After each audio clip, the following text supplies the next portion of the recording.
Hey Bible lovers, I'm Tim Nichols, and I'm here to bring you your Nichols Worth. And today from Thomas Nelson, we have the KJV and NKJV Ultra Thinline Bibles. Now, one complaint that we get as reviewers often is that's all you do is review expensive Bibles. Well, if that's how you feel, this is the video for you because these Bibles are very inexpensive. So let's check them out.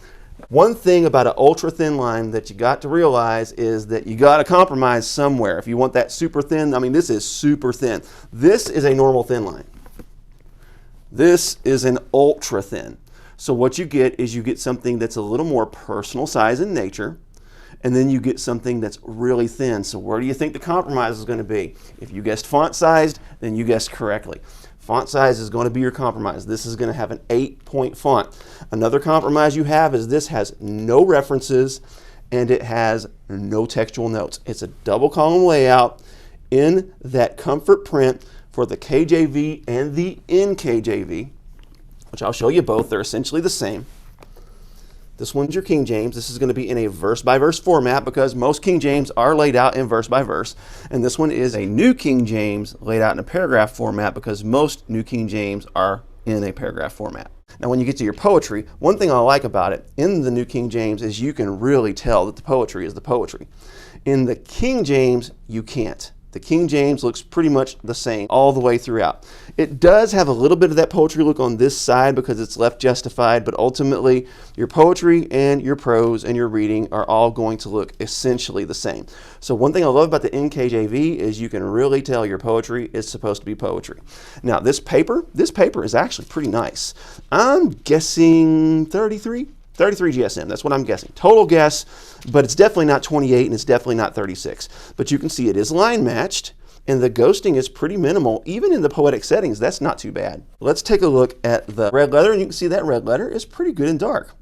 I like that. So for an inexpensive economy Bible, you're getting good dark red letter. Thomas Nelson is committed to red letter. If you don't like red letter, that's a commitment they've made, and they actually explain that in some of their Bibles, but show you another page of red letter. It looks really nice. Now this is the NKJV.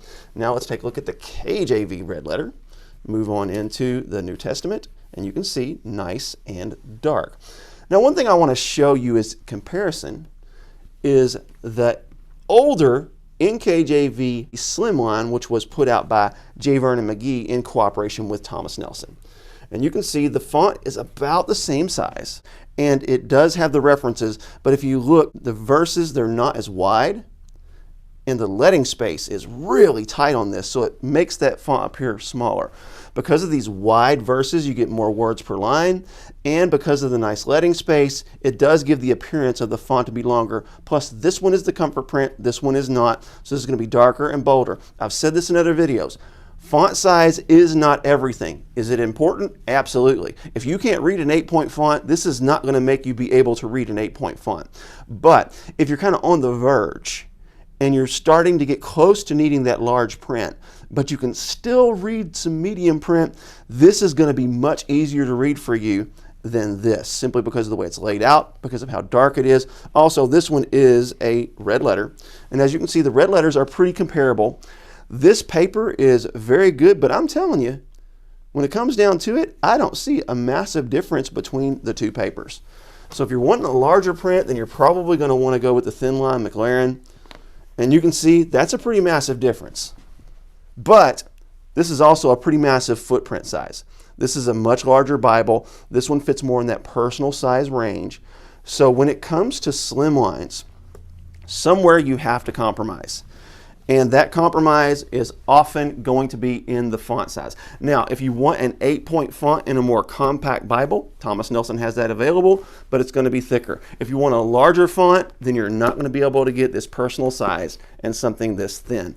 And when you get to the back, just so you know, the only thing they have is maps. Once you get to the end of the book of Revelation, that's it. And that's in both of these. So personally, I love these. I love a personal size Bible. Check it out. Here I am. You can carry them both. You're going somewhere, they fit in your hand, you can stick both of these in a bag. This is an excellent on-the-go Bible. But if you're needing something that has a little bit more of a larger print, this probably isn't going to work for you. But if you're in that range to where maybe you're on the verge of needing a large print, but you can still read those medium size, this may be perfect for you. Check them out. God bless you. Keep calm. Jesus on. This is your Nickel's Worth.